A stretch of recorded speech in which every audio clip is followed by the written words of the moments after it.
donde los dioses caminaban entre nosotros y los imperios se alzaban con gloria, donde el nuevo mundo se encontró con el viejo mundo y la historia cambió para siempre, donde el grito de libertad resonó en cada rincón y los héroes forjaron una nación con su sangre y su valentía, donde la tradición se encuentra con la innovación y el pasado vive en cada uno de nosotros.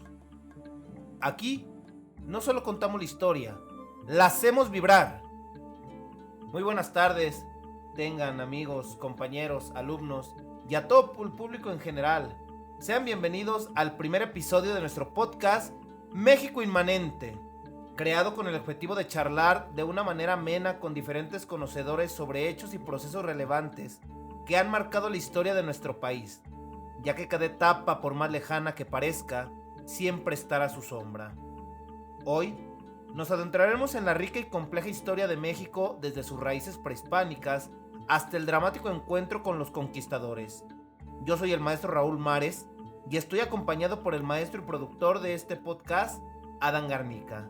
Un saludo, amigo. Un saludo, Raúl. ¿Qué tal? ¿Cómo estás? ¿Qué tal tus vacaciones?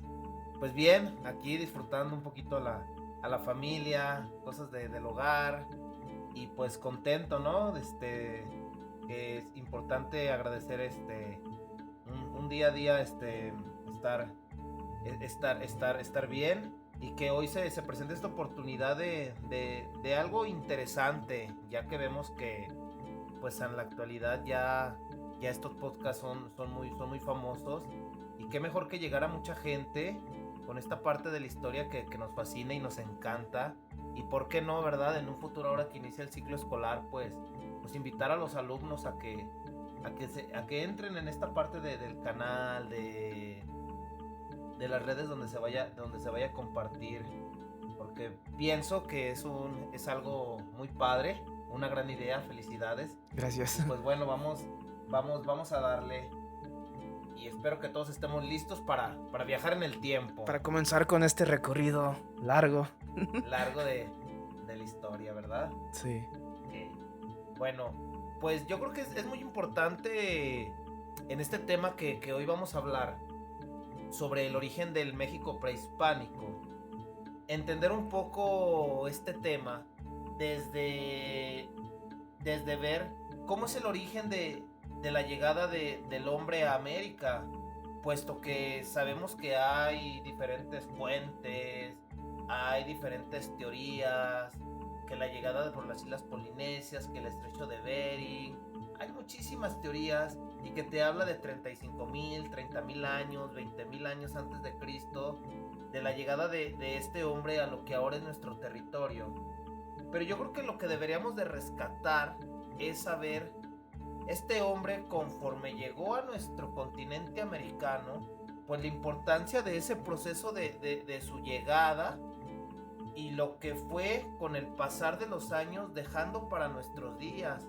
Primero, poblando diferentes áreas culturales importantes como lo fue Aridoamérica, Oasis América, y pues enseguida nuestra tierra fértil, que es la que vamos a estudiar, ¿verdad? Que es Mesoamérica, en esa parte, y que va a ser la parte que va a llegar a lo que ahora es el territorio mexicano, puesto que Mesoamérica, con la maravillosa y bella idea de lo que es esta tierra fértil, nos va a llevar a un paseo por esta historia, este espacio histórico mesoamericano, que nos va a dar pauta también a entender sus horizontes culturales, que es un tiempo histórico en el preclásico, clásico y posclásico. Si nos metiéramos más a fondo, pudiéramos decir un preclásico temprano, medio, tardío, clásico, mediano, temprano, tardío, igual en el posclásico. Pero entender cómo llega este hombre, que algunos dicen que viene de Asia América, y cómo empieza a poblar toda esta parte. Pero yo creo que primero tienes dos conceptos muy curiosos que no sé si todos nos quede bien claro: Horizonte y Mesoamérica. ¿Cómo podríamos definirlo para O sea, para alguien que diga, que se acerque por primera vez a este tipo de conceptos, diga, pero ¿cómo que es un horizonte? Porque podemos confundir como horizonte lo que veo en el cielo, lo que veo hacia lo lejos. Y Mesoamérica, no sé si es un país, podría ser algo, algo confuso, ¿no? No sé si te ha pasado, a mí sí. Sí, sí, sí, y luego lo hablamos como lo decíamos ahorita, ¿no? O sea, el objetivo sí es de este podcast, pues que lo escuchen los amigos, los compañeros, pero en un momento dado cuando lo escuchan los alumnos, llega a ser algo complejo, ¿verdad? Muchos queremos hablar, de cierta manera, Propiamente. propiamente, Ajá. exactamente, y, y nos lleva a lo mejor a que nuestros mismos hijos, alumnos lo entendieran, que cuando hablamos yo así les digo a mis alumnos, ¿no? Cuando hablamos de un espacio histórico, es el lugar donde se desarrollaron los hechos.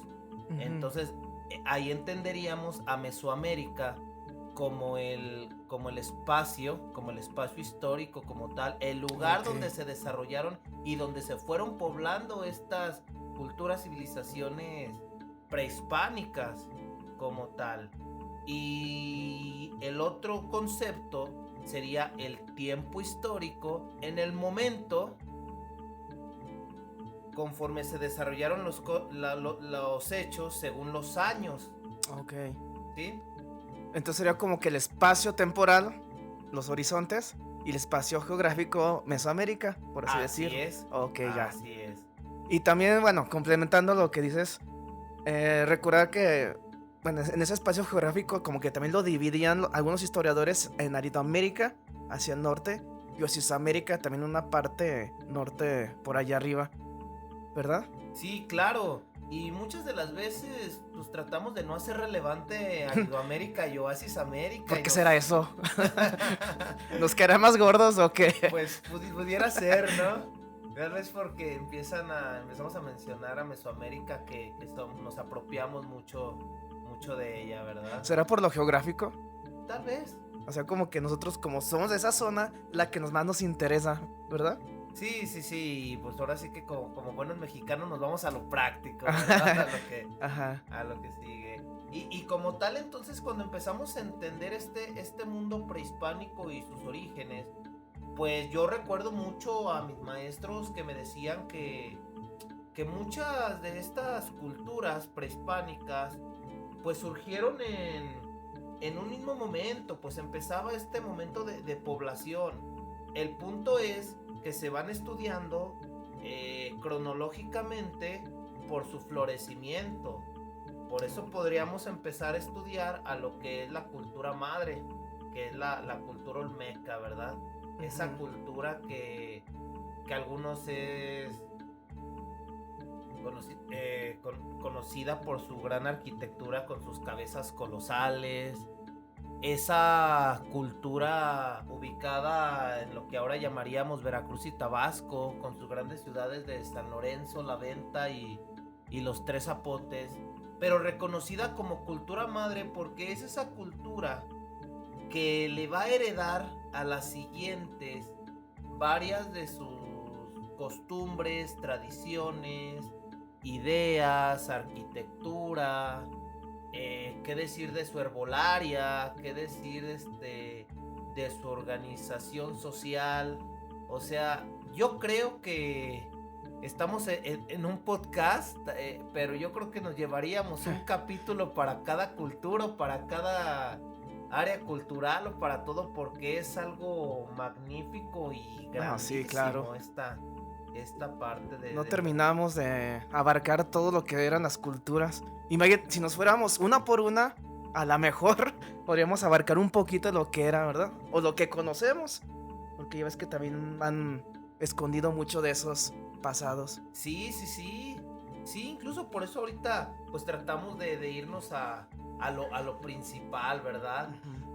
De ahí podríamos entender que entonces los olmecas vienen de un periodo u horizonte preclásico que si nos vamos a diferentes fuentes, pero bueno, vamos a tomar como punto de partida, dice que los olmecas están en el preclásico, que el preclásico aproximadamente es del 2500 antes de Cristo al 900 antes de Cristo todavía como tal, y viene todo este proceso donde habla mucho de los olmecas desde su florecimiento hasta su decadencia, y que después de ahí damos paso al horizonte clásico, ¿verdad? Y estos años del 900 después de Cristo, antes de Cristo, perdón, al 200 después de Cristo, donde te hablan de mixtecos y zapotecos, su gran ciudad de Monte Albán.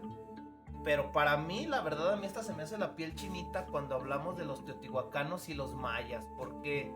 Porque los teotihuacanos, desde su gran ciudad maravillosa, que ojalá que tengan la oportunidad de ir a visitar Teotihuacán. Hermosa. Sí, y menciono nuevamente que se me hace la piel chinita porque su significado de lugar donde los hombres se hacen dioses, oh, de verdad es que sí es algo magnífico ver cómo esta cultura en su calzada de los muertos era maravillosa, el palacio de Quetzalcóatl, su pirámide del sol, su pirámide de la luna, y entender cómo a las personas, más bien a los hombres desde niños, los preparaban para la guerra y los preparaban para la muerte. Y yo creo que aquí hago un pequeño paréntesis como regresando a esa parte de como mexicanos, ¿verdad?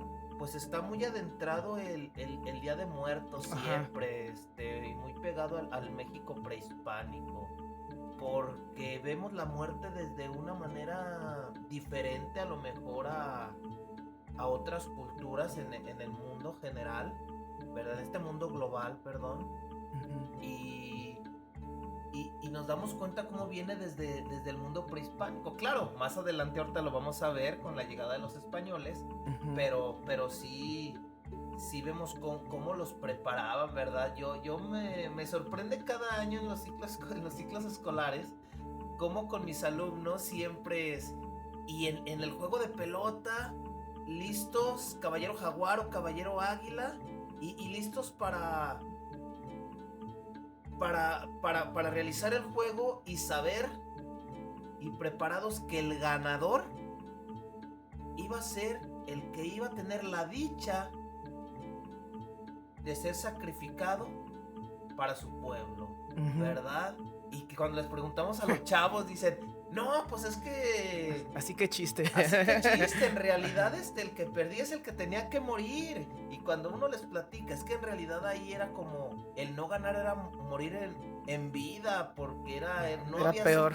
No habías hecho lo suficiente, no te habías preparado para dar la vida por tu pueblo, para otorgar ese sacrificio al dios sol, porque el sol era algo muy importante para que se diera la agricultura y la vida diaria.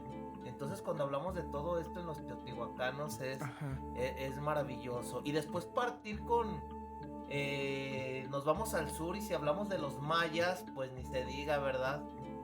Para mí una cultura maravillosa, que espero no meterme en broncas, pero yo creo que no le pide nada a civilizaciones como Mesopotamia y como algunas otras. Es que de verdad éramos simplemente un mundo desconocido, pero los mayas, con su sistema de numeración vigesimal, con su la astronomía, su astronomía, nuevamente su arquitectura, o sea, de verdad es algo maravilloso. Y fíjate, bueno, retomando esto que mencionas de la muerte, para nuestros antepasados prehispánicos, pues la muerte no era algo trágico, como ahora nosotros vemos como que es una tragedia morir, como que tenemos como que esa concepción negativa de la muerte. Y por ahorita lo que mencionas, ellos no lo veían como una consecuencia negativa, al contrario, como un triunfo, la muerte. Y yo creo que eso nos ayudaría muchísimo actualmente para, como, no sé, a lo mejor sí nos da tristeza un ser querido que se va, pero como que ver ese lado, retomar esas ideas, esa cosmogonía que tenían nuestros antepasados de la muerte es un premio. Pero ahora pues tenemos toda esa tragedia, y a veces hasta con un poquito más de ¿a dónde se habrá ido? ¿Al cielo o al infierno? Como que esa zozobra también de repente, ¿verdad? Sí, fíjate que Eso es lo padre, ¿no? Como que saber que muchas de estas ideas pues llegan a estar ligadas a las creencias religiosas. Y bueno, yo la verdad sí, pues sí creo en un Dios, yo sí practico una religión como tal. Pero también es padre ver cómo cada ser humano pudiera tener esa concepción y, y ver cómo desde el mundo prehispánico y a lo largo de la historia pudiéramos entender la muerte, pues hasta pudiéramos decirlo como un premio, Ujú. como algo maravilloso, porque vas a llegar a un lugar donde ya no hay tragedias, donde ya no hay lo que vivimos en el día a día. Y pues a lo mejor también parte de todo esto se ha suscitado pues con los hechos que se viven en la vida diaria, ¿verdad? Sabemos que venimos de una pandemia y es difícil despegarte de tus seres queridos siempre, pero pues lo vemos, ¿no? Nuevamente, como dices, ahí en el mundo prehispánico, cómo desde pequeños los preparaban para la guerra y para la muerte. Ujú. A lo mejor es esa parte que, pues a lo mejor yo también, como papá, pues no sé, me da, ¿Prepararlos? ¿verdad? ¿Cómo prepararlos? Decir, ay, caray. Ajá. Pero saber que va a llegar un momento de que vas a estar con alguien, con un Dios bondadoso o con las personas que en algún momento vivieron contigo y así lo ves desde otra perspectiva. Pero bueno, no nos queremos salir del tema, ¿verdad? Pero sí la realidad es que la forma en que afrontaban la vida y la muerte en el mundo prehispánico es algo muy asombroso Ujú. que en la vida actual pues también se puede seguir llevando, ¿verdad? Tomando siempre Sí, lo sí, positivo de las cosas. claro. Sí. Y bien, hablando de todo esto, de las civilizaciones antiguas, culturas, sabemos que pues nos dejaron muchas cosas, cuántos nombres escuchamos, ¿verdad? Del mundo prehispánico, la gastronomía ni se diga, La, la, como buenos mexicanos, ¿verdad? O la base sea, del maíz para todo. exactamente, ¿verdad? Yo creo que un buen mexicano que no come algo basado en el maíz, pozole, tacos, Uh, pues sí, Sope. ¿verdad? Estamos ahí. Y toda esta maravilla de la agricultura que se fue dando. Y la medicina tradicional, que nos damos cuenta que esta herbolaria desde el mundo prehispánico nos ha servido, su arquitectura, su urbanismo, su sistema de creencias, la arte, la artesanía, la organización social, el calendario, la astronomía y el deporte. Tú ahorita lo mencionabas, en los mayas, eh, toda esta parte de conocer la astronomía, pues es muy importante en la actualidad. Se sigue estudiando y se sigue dando. Me llama mucho la atención en estas culturas todo lo que es la organización social, porque vemos cómo siempre hablamos de clases sociales y a final de Ajá. cuentas en el mundo prehispánico también estaba muy establecido ¿Sí? y, y, y, y lo vemos, ¿no? Cómo, cómo en la parte de arriba estaban pues prácticamente los sacerdotes y cómo la balanza iba bajando hasta llegar a prácticamente los esclavos, que no por hacerlo menos, porque hablamos hace ratito que un sacrificio era importante, pero había otros que lo sacrificaban eh, por haber sido tomados en las famosas guerras floridas. Oye, aquí está algo bien curioso. No sé si te ha pasado, si has escuchado otros colegas, compañeros, que se enfoca mucho en esa parte de las clases sociales, en el virreinato, de que los criollos, que los mestizos, las castas, todo eso como que lo mencionan y lo pone muy tajante de que es que los españoles vinieron a traernos clases sociales. Yo he escuchado montones de maestros que se enfocan mucho a eso, y entonces ahorita me brinco eso. Como, pues no es algo que nos trajeron los españoles. Según lo que estás diciendo, es algo que ya teníamos desde los prehispánicos, los tlatoanis inclusive, ¿verdad? Sí. Que nos ponían toda esta estructura. Pues algo muy, muy curioso, que le echemos la culpa a los españoles y no. Acá había también eso. Sí, porque recordemos que cuando llegan los españoles, de cierta manera, pues por así mencionarlo, de venir de un primer mundo, ellos son inteligentes en la parte de mantener la estructura que tenía nuestro pasado prehispánico. Nada Ok. más, simplemente en lugar de dirigir ahora el Tlatoani, pues Ajá. todo se le va a dirigir al encomendero y a su vez pues rendirle cuentas a lo que va a ser un virrey, que va a Ok. ser el representante del rey en Nueva España, del rey de España en Nueva España. Entonces, pues sí, al Ajá. final de cuentas lo que dices es cierto. Hay muchas cosas que a veces yo creo que hasta yo mismo, a veces, pues decimos por decir, ¿verdad? Pero al Sí. final del día, si nos ponemos a conocer un poquito, yo pienso que soy una persona que desconozco mucho de historia, pero Ujú. pues trato de investigar y saber, como lo dices ahorita, en las clases sociales, esta estratificación social a final de cuentas seguía estando desde el mundo prehispánico y seguían estando los privilegios para algunos y no tantos privilegios para otros. Ujú. Así es esta parte. Y de estas culturas que ahorita hemos mencionado, me gustaría que tú me platicaras para ti, de esas hasta llegar al clásico, ¿qué te llama la atención? Ya me hablaste un poquito de lo de la vida y la muerte, de toda esta parte de conocer el cielo y las estrellas, pero ¿qué te encanta a ti de esta parte del pasado prehispánico? Pues mira, ahorita mencionaste también otra palabra que me gusta mucho, el sentido etimológico, que es la palabra sacrificio. Porque hemos escuchado un montón de gente, amigos, colegas, conocidos, que sacrificio es como algo malo también. Y si nos vamos a la etimología, vamos a entender de dónde viene el sacrificio, pues es sacro, algo sagrado, y ficio, face, facer, crear, hacer algo sagrado.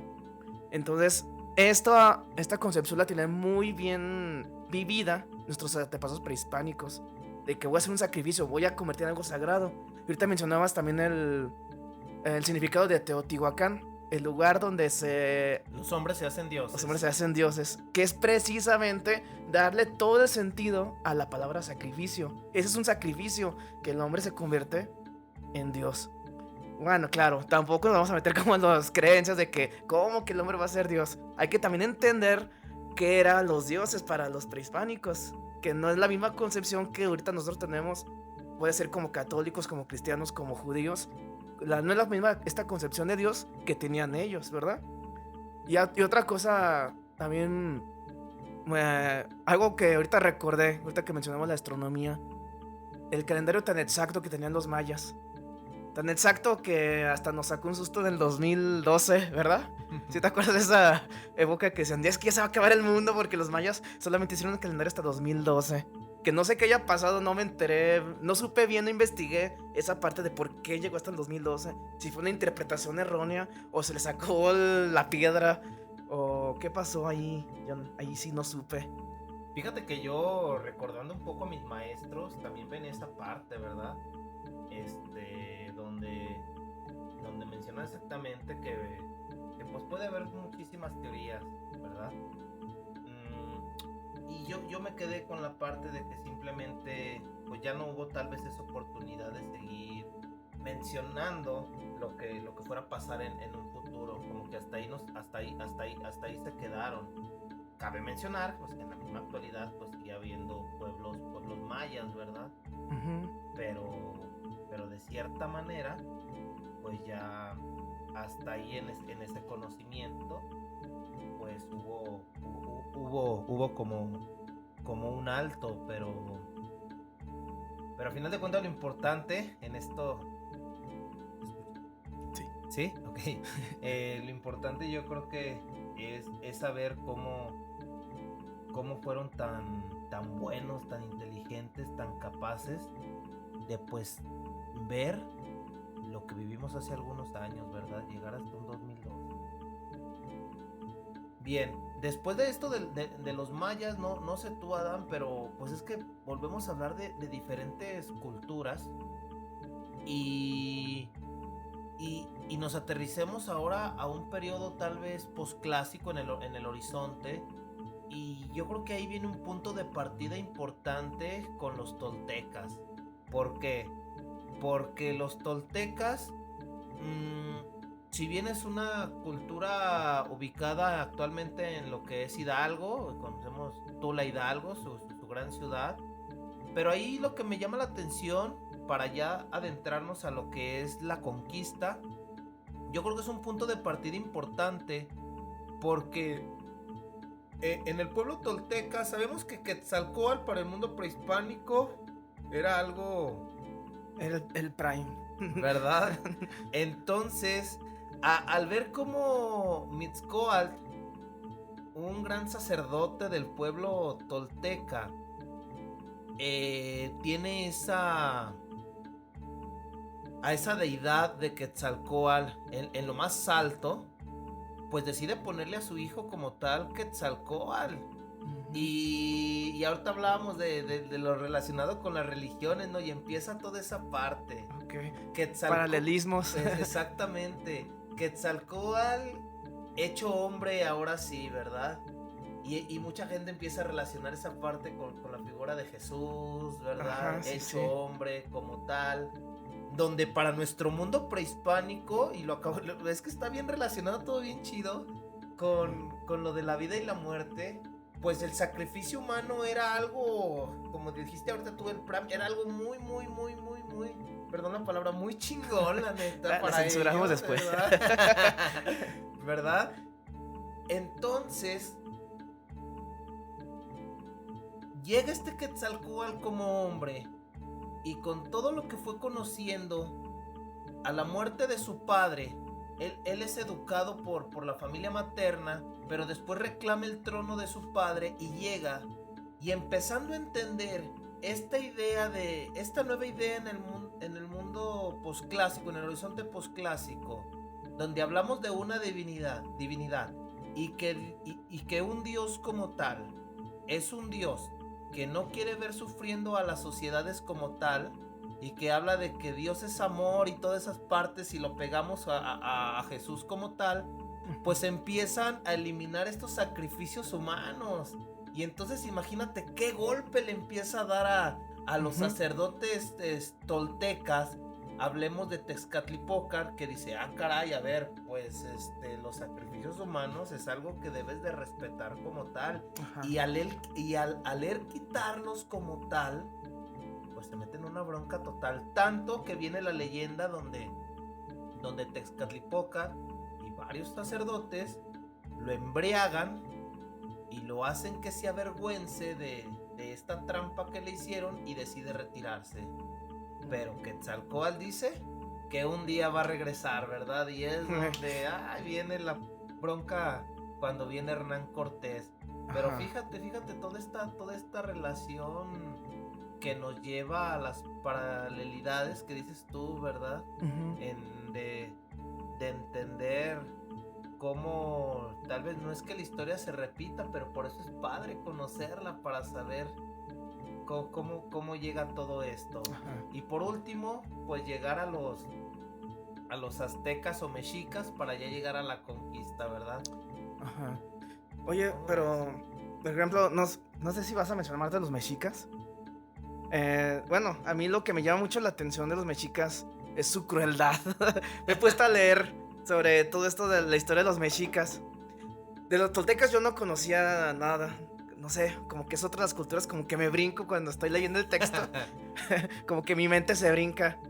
Y sí, es igual de interesante. Por lo que ves como que un vínculo, ¿no? Entre algunas de las cosas que creemos. O más bien podría decirse como que fue donde pudieron agarrarse los frailes para poder instaurarnos una nueva conquista espiritual, ¿verdad? Y los mexicas, pues esa cultura sangrienta. Incluso dicen algunos historiadores, algunos novelistas que he leído, que fueron más sangrientos que los españoles, que fueron más crueles que los mismos españoles. ahí sí es algo como que habría que analizar también. Sí, es que nuestro pueblo es guerrero, guerrero a final de cuentas. Hasta el himno lo dice, ¿verdad? ¿Verdad? Mexicanos al grito de guerra. Así es. No, y es que sí, o sea, ver este pueblo, no sé si así yo creo que es la característica del mexicano de después de tener mucho tiempo sometidos, salen y a arrasar con todo, porque en realidad Ajá. esa es la historia del pueblo azteca o mexica, conocido como tal. De ser un pueblo sometido, Ujú. se convirtió en un pueblo conquistador como tal. Sí. Compartimos tú y yo una materia donde un maestro nos decía, ¿verdad? De un libro que leyó, que los indígenas nos conquistaron Ah, sí, y sí. los españoles nos liberaron, ¿verdad? Y la Ajá. gente, hasta se los dije a mis alumnos, se quedan así, ¿verdad? Fernando Y Vázquez. Fernando, el profe, saludos, profe Fernando. Si algún día nos Buen escucha. Sí, sí, sí, pues, buen historiador y ya que Oh, que sí. nos castigue con todas las mentiras que estamos diciendo. Pero sí, la realidad es que como este pueblo azteca de ser sometido empieza poco a poco, poco a poco, poco a poco, poco a poco a avanzar hasta convertirse en un conquistador de todo este territorio, formar una triple alianza y empezar Ujú. toda esta parte, ¿verdad? De ser un pueblo sangriento donde llegaba, arrasaba. Tal vez era por el odio del sometimiento que habían tenido durante mucho tiempo. Fundan la gran Tenochtitlán, forman pues ahora sí como dicen el gran imperio azteca o mexica como tal, pero como lo dices tú, todo a base de la guerra, todo a base de la crueldad, de verdad, todo a base de que los pueblos, su principal enemigo, los tlaxcaltecas, Ajá. pues no sé si llamarlo un odio o un miedo, pero de verdad que cuando llegan los españoles ven la pauta para poder decir, de aquí soy, de aquí me agarro Ujú. y me libero del yugo azteca. O sea, de verdad sí viene esa parte, esa crueldad. Y dentro de sus costumbres y tradiciones, a mí me llama mucho la atención. Luego yo no lo creía, lo había leído nada más con los chichimecas. Pero en una de las películas que salen luego, me, me recuerda mucho como cuando llegan los españoles, ven cómo están cocinando pues un tipo caldo, pozole, ¿verdad? Ajá. Algo así, no era pozole en ese tiempo, no recuerdo ahorita muy bien el nombre, pero como metiéndole carne humana, ¿verdad? Que lo prueban en los españoles, creo que era Pedro de Alvarado, cuando lo veo. Y así de, ¡ay, pero me estoy comiendo la carne humana y todo! O sea, de verdad es que dentro de todo esto, y no porque si comes carne humana eres cruel, ¿verdad? Pero lo quise mencionar para ver el alcance de este gran pueblo, ¿verdad? Que no por esto que mencionamos vamos a etiquetarlos como buenos o malos, Ajá. pero sí debemos de enfatizar que fue un pueblo conquistador, un pueblo que durante su historia tal vez se cansó de estar sometido y logró trascender hasta convertirse en un gran imperio, pero a causa de estas ganas de sobresalir y de vencer y de no derrotarse y de ser un gran guerrero, pero pues mucho crueldad. Pues que yo creo que el problema principal de la historia es eso, ¿no? Que la gente a fuerzas lo queremos ver como bueno y malo. Todo, Así es. de hecho, yo creo que toda mi vida de estudiante, y a lo mejor hasta de maestro, como alumno, creo que ese siempre ha sido el problema, que nos quieren pintar la historia como la parte buena y la parte mala, héroes y villanos. Entonces así como que dices bien, es que ese no es el punto, no es si eran buenos o si eran malos, porque también depende de la perspectiva, ¿sí? Por ejemplo, puedes decir, ¿los mexicas eran buenos o eran malos? Entonces el que se va por la finta va a decir, no, pues eran los malos. O eran los buenos, cuando llegan los españoles, son los buenos, porque perdieron. porque los traicionaron los tlaxcaltecas. Todos los tlaxcaltecas son los malos, los aztecas son los buenos. Entonces así como que hacemos todas esas jugadas morales bien curiosas. Y yo creo que pues no, la historia no es ni buena ni mala. Ni mala, exactamente, ¿verdad? Yo recuerdo mucho y yo creo que ojalá que algún día me escuchen mis maestros, también una maestra de la normal, la maestra María Elena Mora, que me decía cuando teníamos en una de las clases una frase, no recuerdo el libro, pero sí decía una frase que decía: la historia lo absolverá. Y ella siempre nos decía esa parte que la historia era quien iba a juzgar a final de cuentas, ¿verdad?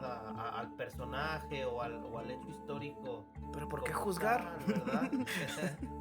¿Verdad? Entonces mencionaba esa parte de un libro, pero no era tanto, bueno, a lo mejor pensamos de juzgar como tal, de que la historia va a ser quien lo va a cuestionar, pero yo lo entendía como la parte de que, pues a final de cuentas, la historia va a ser quien vea lo que hice con diferentes interpretaciones, como lo acabas de mencionar, ¿no? Y esa parte quiero resaltarla con lo que acabas de decir. A veces hacemos que los mismos alumnos pierdan el interés por la historia por jugar a policías y ladrones, o sea, jugar a buenos y malos, ¿verdad? O sea, de verdad rescatar esas partes. A mí me llama mucho la atención cómo tengo muchos cuates de, pues pudiéramos llamarlo, pues no ateos, pero sí faltos de a lo mejor de la creencia católica, y tirándole mucho a la religión católica. Y no porque yo sea católico la voy a defender, pero sí pero sí que le pegan mucho le tiran mucho al mundo, a los españoles y la conquista. También tengo otros, pues que hablando del mundo moderno, le tiran mucho al mundo prehispánico. Y yo creo que lo importante es rescatar cómo este encuentro de dos mundos sirvió para lo que vivimos en la actualidad, ¿verdad? O sea, tomar lo positivo de todo. O sea, para dejar a un lado lo bueno y lo malo, ¿no? Exacto. Como decimos. Lo correcto y lo incorrecto. Así es, ¿verdad? Y pues bueno, hablando de todo esto, ¿qué piensas de la llegada de los conquistadores, Adán? En esta parte, ya que nos metemos en temas más pesados. Pues es que tengo como que esa dualidad de mi mente. Como que primero, no me gusta la parte en que hayan ocultado, enterrado, literal y metafóricamente, todo lo que ya conocíamos. ¿Cuántas cosas nos hemos perdido actualmente que los españoles enterraron? ¿Cuántas ahorita conocemos? ¿Qué será? ¿Cuántos dioses conoceremos? ¿Unos 200 prehispánicos? Que sabemos que no eran todos. Y conocemos solamente los de algunas culturas. Hay culturas que les desaparecieron totalmente y que no sabemos nada, ¿verdad? Conocemos que hay de la cultura olmeca, como dices tú, del año 3000 más o menos antes de Cristo, los olmecas. Más o menos 2500. Que dudo muchísimo que haya sido la primera. Yo creo que hubo otras más, pero no vamos a ver por qué, porque todos nos la enterraron. ¿Cuántos avances podríamos haber tenido científicamente? Entonces tengo esa dualidad. Y la otra parte, como la positiva es, pues es que es parte de la evolución. Todos tenemos que avanzar. Eres parte de la colonización, es parte de la conquista, es parte de la globalización que se hizo. Actualmente seguimos haciendo lo mismo. A lo mejor ya no se conquista un país, una tierra desconocida, pero sí asumimos, igual que yo creo que pasó en ese tiempo, asumieron las creencias religiosas. ¿Qué asumimos ahora? Asumimos tecnología, asumimos marcas, asumimos hasta palabras, ¿verdad? Ya es como una colonización al revés, una autocolonización, yo podría decirla. ¿Y qué ¿cómo podemos decirlo? ¿Qué nos dice que no pasó así en ese tiempo? vemos la parte de la historia de que conquistaron, pelea, guerra, etcétera, pero aquí nos dice que ellos también asumieron esa parte. Entonces tengo como que esos pensamientos que van invadiendo mi cabeza, yéndome entre lo positivo, lo negativo, lo bueno y lo malo, entre comillas. Estás así como que voy eso. Y a lo que normalmente así como que concluye es, pues como dices tú bien, a sacar lo positivo, lo positivo, lo que me sirve, apreciar lo poco que tenemos de las culturas prehispánicas y el objetivo de este podcast, que es dar a conocer lo que no conocemos, ¿verdad? Sí, así es, y acabas de mencionar algo muy importante ahorita que estabas hablando, ¿verdad? Pues si nos ponemos en este presente, en esa relación pasado, presente, futuro, que también luego nos piden a los maestros, pues tan solo un ejemplo sencillo es decir, ahorita llevamos 2024 años, después de la escritura o después de Cristo, como lo quieran mencionar, y cuántos dioses conocemos y cuántas religiones conocemos. Entonces, al final del día tienes razón, si lo trasladamos a 35,000, a 30,000, a 20,000 años antes de Cristo, no. Exactamente como dices tú, 200 dioses nos quedan, pues no, o sea, son demasiados, y esa parte, pues es lo que sí me gustaría conocer. Cuando dicen que hay nuevos hallazgos y todo esto, pues uno dice que padre, ¿verdad? Lamentablemente este valor del patrimonio cultural de nuestra nación, de nuestro pasado prehispánico, pues sí es triste que a veces el extranjero lo respete un cuanto más que nosotros como mexicanos. Pero sí, siempre nos queda como que nos falta mucho tiempo para conocer, para saber. Hay mucha inversión, ¿verdad? en esa principalmente parte. La inversión. Principalmente, así es. Bueno, también pues podemos mencionar que parte de esta, regresando al tema de la conquista, pues sí, trajo una situación cuando llegan los españoles. Pues primero que nada esa parte que hablamos ahorita de la leyenda de Quetzalcóatl, ¿verdad? Cuando llega Quetzalcóatl, pues un mundo desconocido. Cuando llega Hernán Cortés, perdón, un mundo desconocido,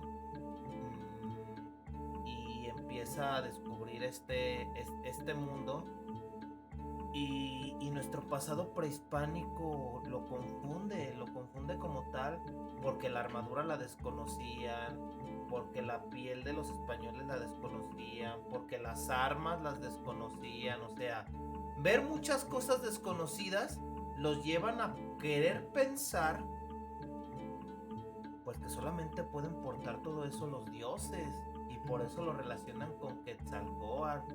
Aunque también a lo mejor, eso sí no lo he leído, pero a veces yo pienso como con los tlaxcaltecas, decir, o sea, a lo mejor en realidad sí sabían que no era Quetzalcóatl, pero dijeron, de aquí soy, de aquí me agarro y de aquí me salvo. Pienso lo mismo. De aquí me salvo como tal, ¿verdad? Y empezar a decir, porque era el punto de partida de estar hartos, de pues de una forma de sometimiento. Sometimiento, de pagar y pagar y pagar, o sea, tributos como tales a este pueblo azteca. Y entonces, pues vienen los españoles y poco a poco se empiezan a tener muchas relaciones, ¿verdad? Hernán Cortés llega y con algunos náufragos empieza a hacer alianzas. Él venía como diciendo, los voy a rescatar. Y yo recuerdo que en algunos libros dice que estos náufragos, si mal no recuerdo, Antonio de Mendoza, Juan de Grijalva, algunos de ellos, pues le dicen, pues ¿de qué me quieres rescatar? Si yo estoy a gusto, sí. Estoy feliz. Y entonces empiezan a aliar, empiezan a ayudarlo, empiezan a ser traductores. Viene una de sus primeras batallas, donde Hernán Cortés se va a dar cuenta que tienen una ventaja muy grande, que son las armas, pero en gente y en miedo. En gente van a superar, pero en miedo, la valentía de los aztecas. O sea, es que a final de cuentas, pues no sé si decirlo, eran pueblos suicidas y vámonos y todo, y que me maten y yo me matan a mí, pero yo ya maté 30. Ajá. Entonces, ¿qué hace Hernán Cortés? Otra vez mencionando a nuestro profe en la escuela, ¿qué nos dice, verdad? Manda quemar los barcos, las navegaciones, y quemar no era incendiar, sino las manda a hundir, ¿verdad? Para decir, nadie se regrese, y como en las campales, yo les digo a los chavos, todos para adelante y nadie para atrás, y arre, y vámonos, Ándale. y lo que sigue. Y viene esta parte donde empiezan a descubrir esa capacidad de que son pocos, pero las armas van a hacer que superen esta parte al pueblo azteca y a los diferentes pueblos, y poco a poco se les empiezan a unir los tlaxcaltecas, como en una de sus batallas de los españoles, pues le regalan a 10 mujeres, y donde viene aquella historia de Malitzin, ¿verdad? Malitzin. De Malitzin, de conocida como la Malinche. Y malentendida, ¿verdad? Así es, otra vez, pues lo que ahorita decimos de lo bueno y lo malo, porque pues ya se quedó el concepto desde ahí de que si no te gusta algo mexicano, es que eres bien malinchista y la fregada, cuando pues deberíamos de entender también un poco la historia de esta mujer, muy interesante también su vida. Muy interesante su vida, y que al final de cuentas pues sí fue de las principales traductoras de Hernán Cortés.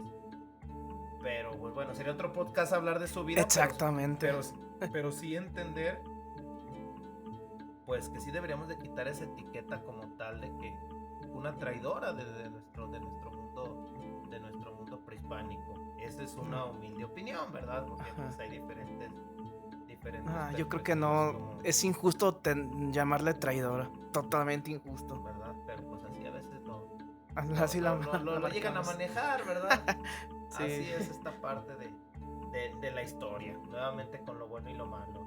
Y entonces empezamos a ver cómo Malitzin empieza a hacer estas traductoras, empieza a hacer este puente de Cortés con los pueblos indígenas, y cómo llega un momento donde el pueblo azteca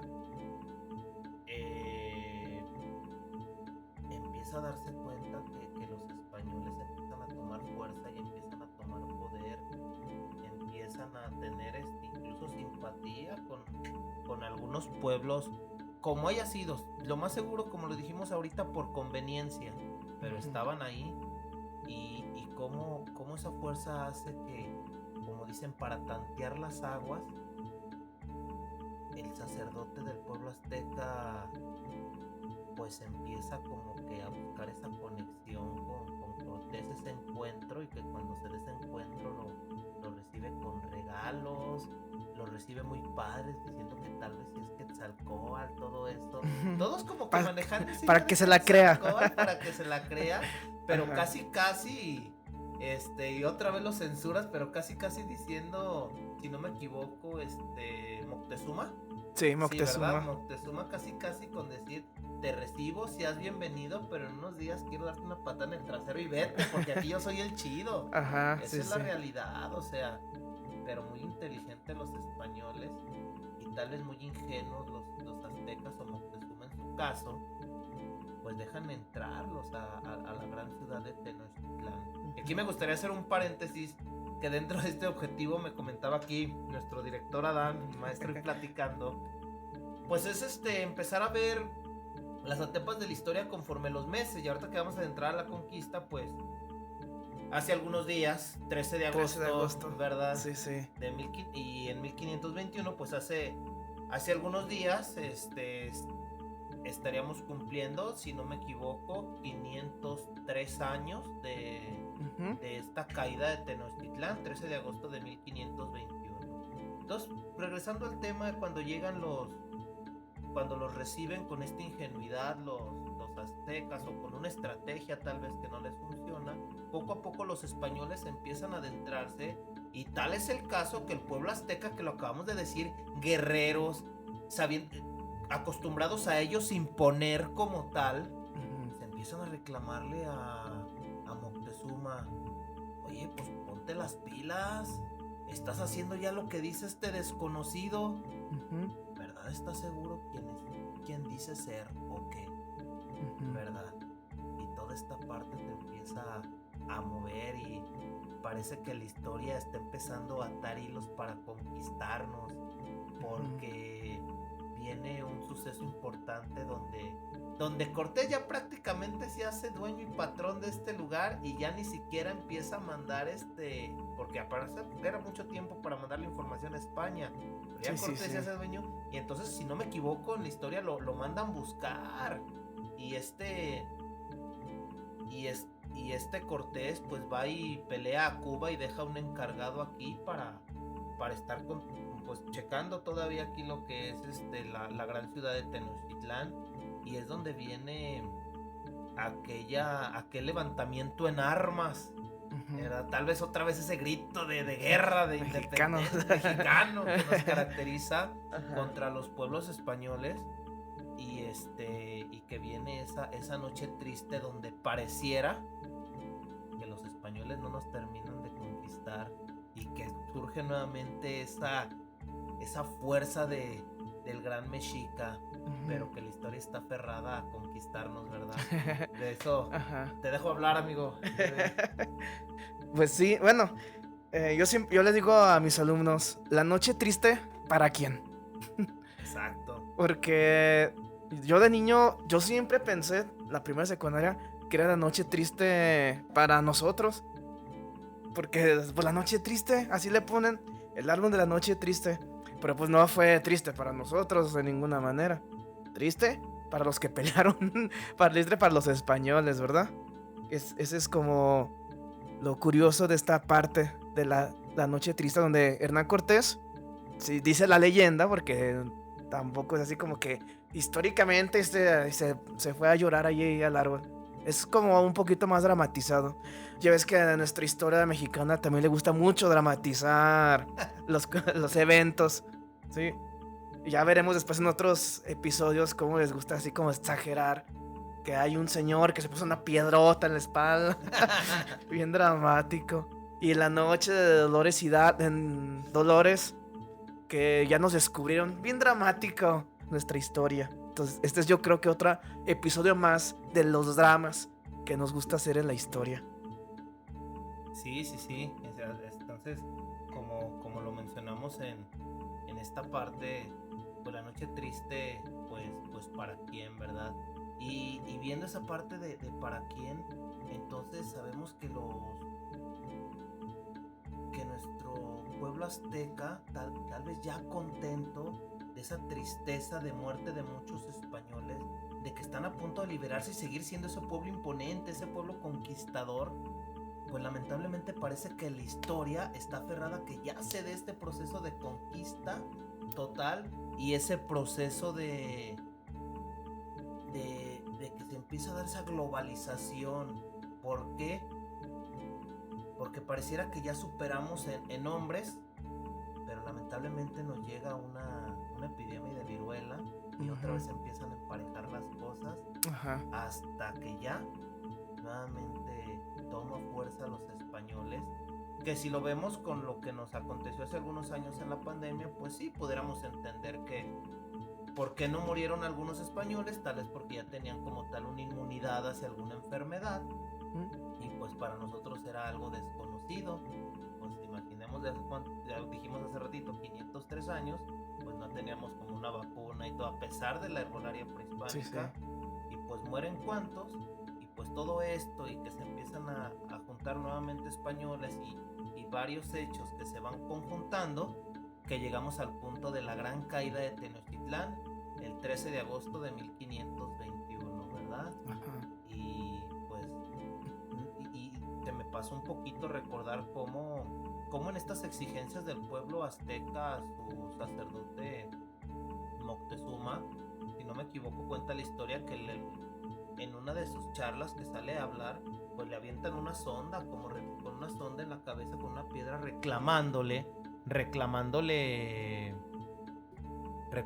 esa parte de que él tiene que ser el dirigente, y luego pues ya con la caída y luego como a su muerte tomando el último emperador azteca, Cuauhtémoc, ¿verdad? No el futbolista.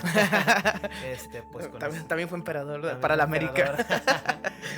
Y como él pues viene ya ya entregar ya la última parte de esta historia prehispánica, ¿tú piensas que la conquista sí fue un hecho heroico para algunos o no fue un hecho heroico? Heroico para nada. Más bien fue. Yo siento que es como parte de un proceso natural, por así decirlo, de una civilización. Siento que. Pues es que ya lo habíamos sufrido, por así decirlo. Como mencionamos hace rato. Los mexicas se dedicaban. Precisamente lo que vinieron a hacer los españoles fue exactamente lo que hacían los mexicas con cada pueblo que venían conquistando. No hubo nada diferente. Tal vez uno dirá, es que los españoles nos vinieron a imponer una fe, una creencia, una religión. Y los mexicas también vinieron a imponer una religión, una fe. Es que los españoles nos quitaron las creencias. Pues precisamente los mexicas también vinieron a imponer creencias, a quitar cosas, inclusive a cambiar los nombres.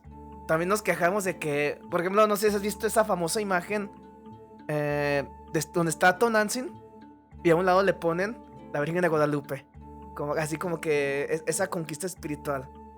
Pues precisamente eso es lo que pasó en el mundo prehispánico con los mexicas. Eso vinieron a hacer. En vez de llamarle, no sé, Tonatiuh, ahora no, ya no es Tonatiuh, ahora es Huitzilopochtli. Entonces es exactamente lo mismo. Entonces yo creo que hay que entender, como dije ahorita, hay que quitar lo dramático a toda nuestra historia. Y yo creo que a veces como maestros de historia dramatizamos de más esta parte de este tema que mencionamos en los libros de historia. Como que lo hacemos demasiado dramático. Es que los españoles nos vinieron a arruinar la vida, ¿verdad? Casi, casi, así como que no, todo es culpa de ellos. La 4T es culpa de los españoles, casi, casi. Y no, creo yo, así lo pienso, es un proceso que tenía que pasar. Por eso que sufrimos, que vivimos y que seguimos viviendo día con día desde entonces hasta la fecha. Un proceso que todos los pueblos que tú me nombres lo sufrieron. Todo, cualquier proceso, cualquier imperio que tú me nombres tuvo que sufrir ese proceso. ¿Cuál es el imperio más famoso? El Imperio Romano. ¿No le pasó lo mismo? Exactamente lo mismo. Con los griegos hicieron lo mismo. Los romanos conquistaron a los griegos, le cambiaron el nombre. Ya no es Zeus, ahora es Júpiter. Ya no es Afrodita, ahora es Venus. Entonces es un proceso que todas las culturas lo han sufrido. Todas las culturas, si queremos hacernos nacionalistas y patrióticos, todas las culturas exitosas vivieron ese proceso. Mesopotamia, los sumerios, los egipcios, todos han sufrido eso. Sí, esa es una realidad, Fíjate que no sé por qué a veces compagino con varios compañeros de historia. Cuando hablamos de historia, llega mucho la música de ska de los tiempos y viene una canción de escape de Libertador y viene esa parte, ¿no? Que dice que el Imperio Romano se derrumbó, más tarde el Imperio Español, y entonces, como lo acabas de mencionar, o sea, a final de cuentas son etapas de la historia que llegan a la cúspide y a final de cuentas se derrumban, y es algo que tiene que pasar en la historia, ¿verdad? Actualmente no nos vamos a meter en camisa de 11 varas, pero pues sí, pues en su momento a lo mejor no nos va a tocar vivir, pero otros imperios pues tal vez vayan a caer y van a entrar a ser parte de esta historia, y otros van a tomar su posesión, y así es esto, ¿verdad? Por eso creo que a veces es muy importante como seres humanos pues dejar a un lado el fanatismo, ¿verdad? En esta parte. El autosufrimiento. Así es. ¿Verdad? Así es. Y pues bueno, yo creo que con esto vamos un poquito englobando esta parte de la conquista, como ya cuando llegan los españoles pues empiezan a tener este sistema de encomiendas, este sistema de evangelización, este sistema donde prácticamente ya ellos ganan, donde poco a poco también empiezan a llegar españoles a sustituir de cargos públicos a los indígenas. Primero mantienen esa estructura, cómo empiezan a tener un sistema económico donde todo cae en los españoles a final de cuentas. Yo les digo a los chavos, cómo empiezan a darles un poco a los españoles, haciéndolo a los pueblos indígenas, haciéndolos trabajar dentro de sus mismas tierras, dándoles de ganar un poco, pero a final de cuentas tienen que comprar sus necesidades básicas en las tiendas de raya, y a final de cuentas las tiendas de raya eran de los españoles y el dinero vuelve a caer en ellos. Entonces viene toda esta parte que en algún momento vamos a volver a estudiar, y que es importante no dejarla a un lado, pero saber que todas estas partes pudiéramos verlas como negativas y de un sometimiento hacia nuestro pasado, pero pues también, como dijimos, tomar lo positivo. Tampoco defender como tal a los españoles, ¿verdad? Que nos veamos antipatrióticamente. Del otro extremo. Del otro extremo, no, porque también hubo una crueldad como tal de ciertas cosas. Y créeme lo que yo, desde mi punto de vista, de mi creencia religiosa, pues a veces me es difícil tener esa... Separar como maestro de historia, pero pues debemos de ser, tener esa tolerancia en los diferentes puntos de vista. Pues bueno, algo que quieras agregar, Adán, en esta parte de este podcast. La verdad, yo estoy muy contento por haberme invitado a este proyecto. Viene en septiembre lo que es la independencia. Ajá. Y la verdad es que viene muy padre. Ojalá que los chicos nos empiecen a seguir, empiecen a conocer, los compañeros, los alumnos, la sociedad en general, porque sí, creo que me divertí yo, me entretuve. Sí, como padre. Tal, ¿verdad? La verdad es que no sé si volvimos a caer en algo que ya se ha hecho a lo largo de años, o a lo mejor se mencionó algo de algún libro o de alguna fuente o algo, o a lo mejor alguien va a decir es lo mismo de algo que yo la verdad desconozco. Uh-huh. Pero es algo que nos gusta y está padre, la verdad. Muchas gracias, Adán. No, gracias a ti por aceptar la invitación, por confiar en este proyecto más que nada. No, la verdad es que sí, créeme que yo creo que es una de las bases ahora que estamos trabajando también hasta una tesis.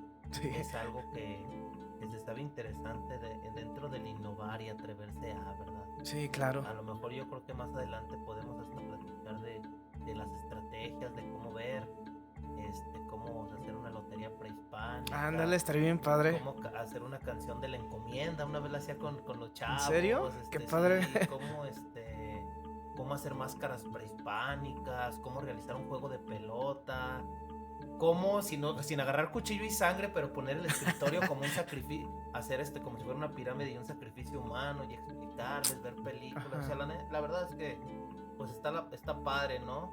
Pero también pues en la actualidad con tanta tecnología nuevamente, pues sí, a veces ya no es interesante a veces. Ajá, para los muchachos, sí. Pero pues hay que buscarle y tratar. Hay que seguirle. Y pues bueno, así llegamos al final de otro capítulo de México Inmanente. En esta ocasión, pues del primer capítulo. Te agradezco nuevamente, Adán. Hemos desterrado juntos los recuerdos y lecciones que nos dejaron aquellos que caminaron antes que nosotros, explorando cómo su legado sigue vivo en cada rincón de nuestra historia. Pero recuerda, la historia no es solo el pasado, es el presente que vivimos y el futuro que construimos. Te invito a que sigas acompañándonos en este viaje donde cada episodio es una nueva oportunidad para descubrir, reflexionar y sobre todo, aprender. Si este episodio te dejó pensando, no olvides suscribirte y compartirlo con aquellos que, como tú, buscan entender y conectar con las raíces de México. Nos escuchamos en el próximo episodio de México Inmanente, donde la historia sigue viva, donde la memoria nunca muere. Hasta la próxima. Hasta la próxima. Bye.